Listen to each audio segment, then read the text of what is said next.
आपण पाहत आहात लोकधारा मराठी न्यूज, आवाज जनतेच्या हक्कासाठी।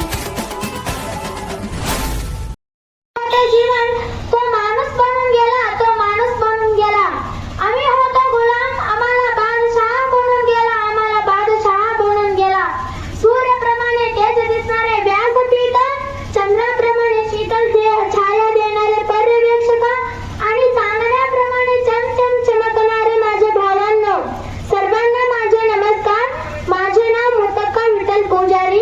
मी आज तुमच्या समोर ज्ञानाचा तेजस्वी सूर्य, दीनदलितांची कैवारी, भारतरत्न ईश्वररत्न डॉक्टर बाबासाहेब आंबेडकर व तसेच वंचित बहुजन आघाडी वतीने जाडबुलाक गटातील जिल्हा परिषद निवडणूक लढवणारी सौ सिंधुताई विठ्ठल पुजारी यांच्याबद्दल दोन शब्द बोलणार आहे, ते तुम्ही शांत रीतीने ऐकून घ्यावे अशी माझी नम्र विनंती। डॉक्टर बाबासाहेब आंबेडकर हे भारतीय राज्यघटनेचे शिल्पकार व तसेच स्वतंत्र भारताचे पहिले कायदेमंत्री होते।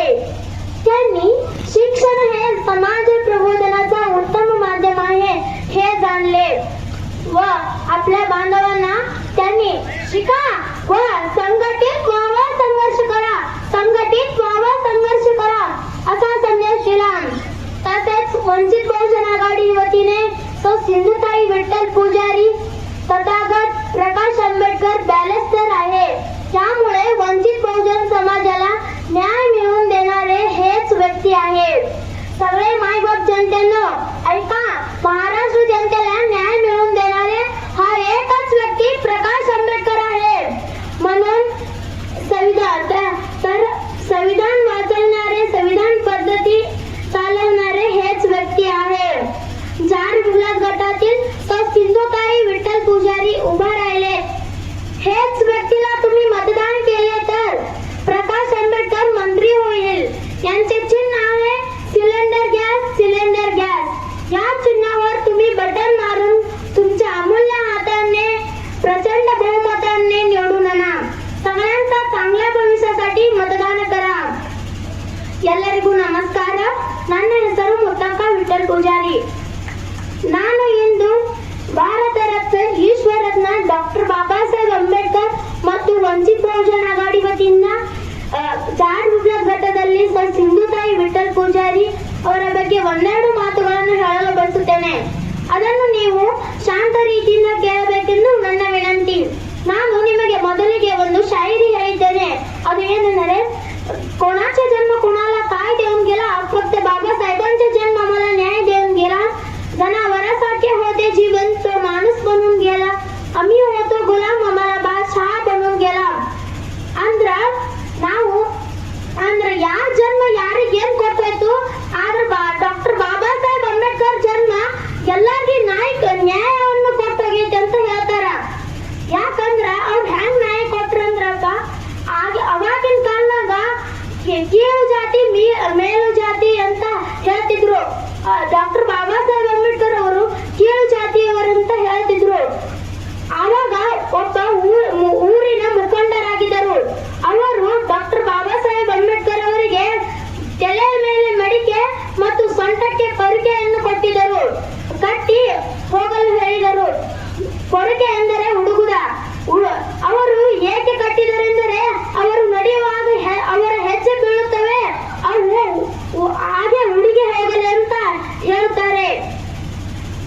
ಇಲ್ಲಿ ಆವಾಗಿನ ಕಾಲನಾಗ ನಮ್ಮ ದೇಶ ಬ್ರಿಟಿಷರ ಗುಲಾಮಿನಲ್ಲಿತ್ತು ಮತ್ತು ಆವಾಗಿನ ಕಾಲನಾಗ 15 ಆಗಸ್ಟ್ 1947ರಂದು ನಮ್ಮ ದೇಶ ಬ್ರಿಟಿಷರದಿಂದ ಸ್ವತಂತ್ರವಾಯಿತು ಮತ್ತು ಅವಾಗ ನಮ್ಮ ಭಾರತ ದೇಶ ಸ್ವತಂತ್ರವಾದಾಗ, ಆದರೆ ಸ್ವತಂತ್ರ ಆದರೆ ಏನು, ಆದರೆ ಭಾರತ ದೇಶವನ್ನು ನಡೆಸಲು ಯಾವುದೇ ದೇಶವಾದರೂ ನಡೆಸಲು ಒಂದು ಸಂವಿಧಾನ ಬೇಕಾಗುತ್ತದೆ, ನಿಯಮ ಕಾಯ್ದೆಗಳು ಬೇಕಾಗುತ್ತವೆ। ಅದರ ಸಲುವಾಗಿ ಡಾಕ್ಟರ್ ಬಾಬಾಸಾಹೇಬ್ ಅಂಬೇಡ್ಕರ್ ಅವರು 2 ವರ್ಷ 11 ತಿಂಗಳು 18 ದಿವಸ ಮೂರು ದೇಶದ ಸಂವಿಧಾನಗಳನ್ನು ಓದಿ ಬರೆದರು ಅಂತ ಹೇಳುತ್ತೇನೆ। ಜನ್ಮ ಕೊಟ್ಟ ತಾಯಿಯನ್ನು ಮರೆಯಬೇಡ, ಬಾಲ್ಯ ಕೊಟ್ಟ ತಂದೆಯನ್ನು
लोकधारा मराठी न्यूजला लाईक करा, शेअर करा आणि सबस्क्राईब करा.